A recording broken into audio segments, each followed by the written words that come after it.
En aquel tiempo, a unos fariseos que le preguntaban cuándo iba a llegar el reino de Dios, Jesús les contestó: el reino de Dios no vendrá espectacularmente, ni anunciarán que está aquí o está allí, porque mirad, el reino de Dios está dentro de vosotros. Dijo a sus discípulos: llegará un tiempo en que desearéis vivir un día con el Hijo del Hombre y no podréis. Si os dicen que está aquí o está allí, no os vayáis detrás. Como el fulgor del relámpago brilla de un horizonte a otro, así será el Hijo del Hombre en su día.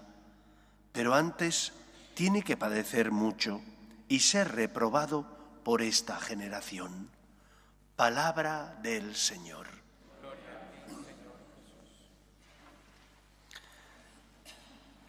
La espera en el reino de Dios era un común denominador en tiempo de Cristo. El pueblo de Israel era un pueblo religioso que por lo tanto esperaba que se cumplieran las promesas que Yahvé había realizado a su pueblo. Sin embargo, no todos entendían como reino de Dios la misma cosa. Para unos el reino de Dios era más bien expulsar a los romanos. Era un reino político en el que el Señor nombrara un rey que dirigiera los dictámenes del pueblo de Israel.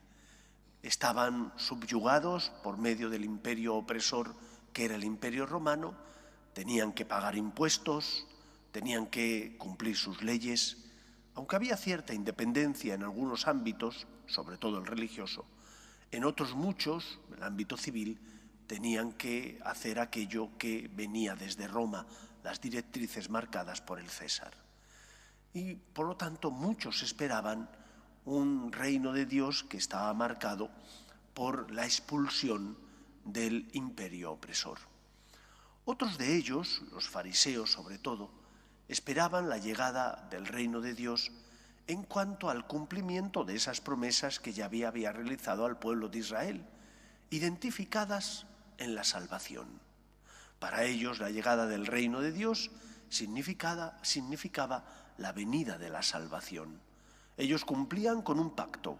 Su parte del pacto era subir al templo a rezar, cumplir una serie de leyes y normas rituales, pagar el diezmo de lo que ganaban, hacer evitar el mal, cumpliendo los 10 mandamientos, el decálogo.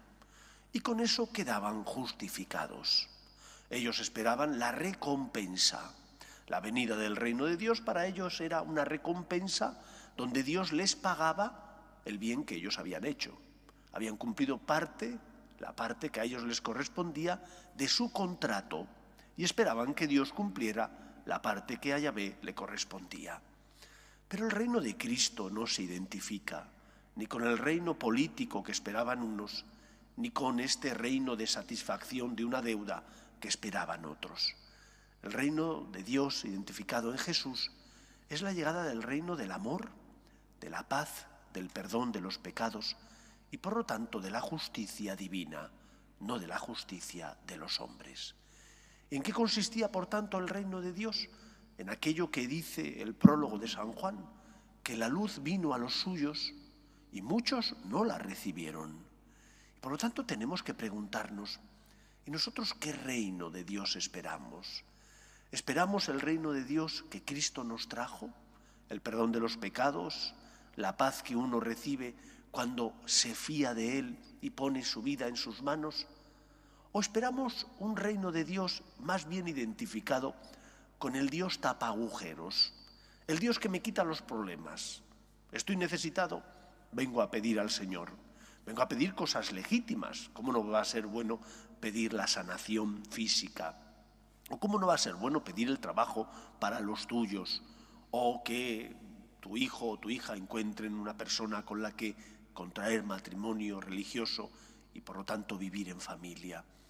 Pero tienes que entender que no solo tienes que venir a pedir, que también tienes que venir cuando no tienes que pedir, porque hay alguien que te espera.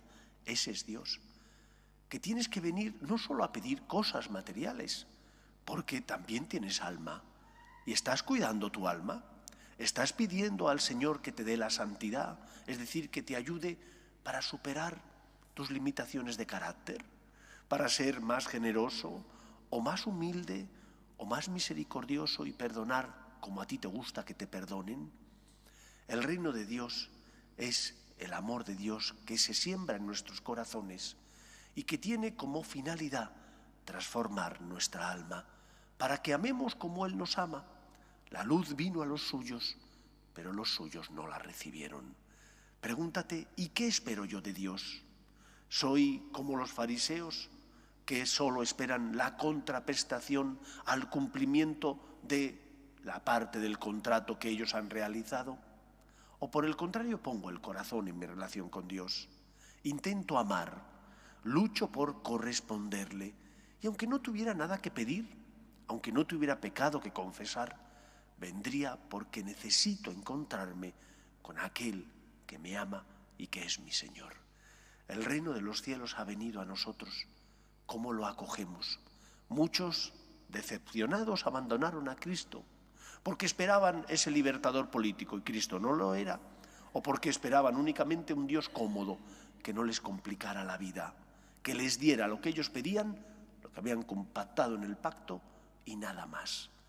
Dios es mucho más grande y viene a compartir contigo su vida divina, pero también viene a transformar la tuya y tienes que ser dócil a su voluntad, dúctil para dejarte transformar por Él. Que sea así y que la gracia de Dios transforme nuestra vida. Nos ponemos en pie.